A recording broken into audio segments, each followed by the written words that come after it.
नमस्कार, Shubham notification hub में आप सभी का स्वागत है। सबसे पहले तो यहाँ पे देखिएगा, क्लैच को अब 18 नवंबर तक कर सकेंगे आवेदन। देखिए, consortium of national law university ने कॉमन लॉ एडमिशन टेस्ट 2022 में शामिल होने के लिए ज़रूरी रजिस्ट्रेशन की आखिरी तारीख बढ़ा दी है।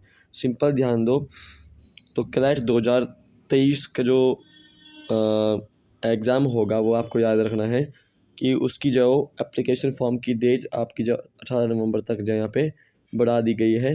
अब आप 18 नवंबर तक जो एग्ज़ाम का जो फॉर्म फिलअप कर सकते हो, यानी कि कॉमन लॉ एडमिशन टेस्ट जो भर सकते हो। दूसरा यहाँ पे देखिएगा, आउटसोर्स पॉलिसी पर बैठक लटकी। आप सभी को पता है, हिमाचल प्रदेश सरकार द्वारा जो आउटसोर्स पॉलिसी की जो पहली मीटिंग जो यहाँ पे की गई थी, ठीक है।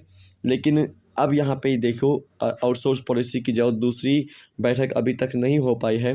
देखिए, राज्य सरकार के सरकारी विभागों में काम कर रहे 28,000 आउटसोर्स कर्मचारियों के लिए स्थायी नीति बनाने की प्रक्रिया फिलहाल रुक गई है, ठीक है। इसकी वजह यह है कि चुनाव से पहले फाइनेंस सेक्रेटरी की अध्यक्षता में हुई एक बैठक में कुछ पॉइंट तय किए गए थे, लेकिन इसके बाद दूसरी बैठक अब तक नहीं हो पाई है।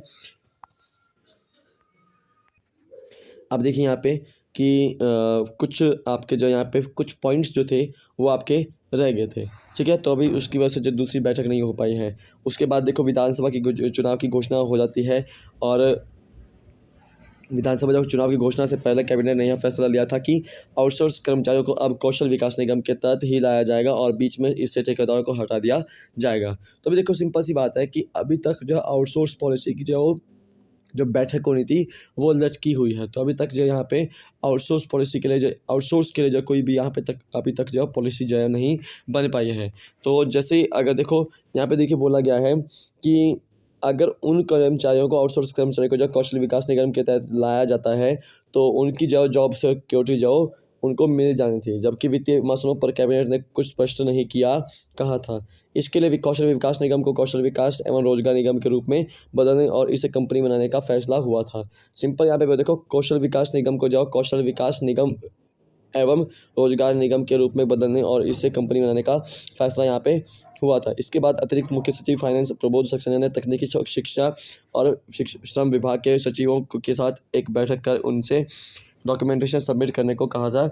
इस बैठक में तकनीकी शिक्षा विभाग के सचिव अमिताभ अवस्थी और श्रम एवं रोजगार विभाग के सचिव अक्षय सूद मौजूद थे। ये डॉक्यूमेंट तैयार हैं, लेकिन अभी दूसरी बैठक की डेट तय नहीं हुई है। पिछली बैठक में तकनीकी शिक्षा विभाग को कौशल विकास निगम के मेमोरेंडम ऑफ अंडरस्टैंडिंग और मेमोरेंडम ऑफ एग्रीमेंट के नियम और शर्तों पर रिपोर्ट देने को कहा गया था।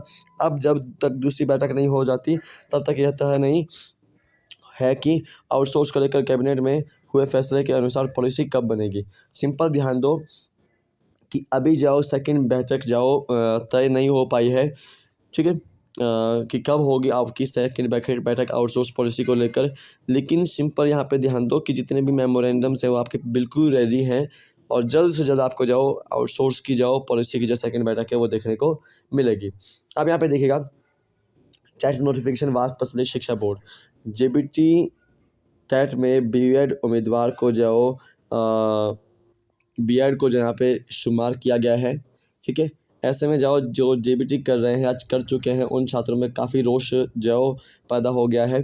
अब सिंपल सी बात है, जो डीएलएड के जो प्रशिक्षु छात्र हैं, उन्होंने क्लासेस का बॉयकॉट किया है और सरकार से ये अनुरोध कर रहे हैं कि वो जो टेट की नोटिफिकेशन है वो वापस ले शिक्षा बोर्ड। यहाँ पे उनसे ये अनुरोध किया जा रहा है।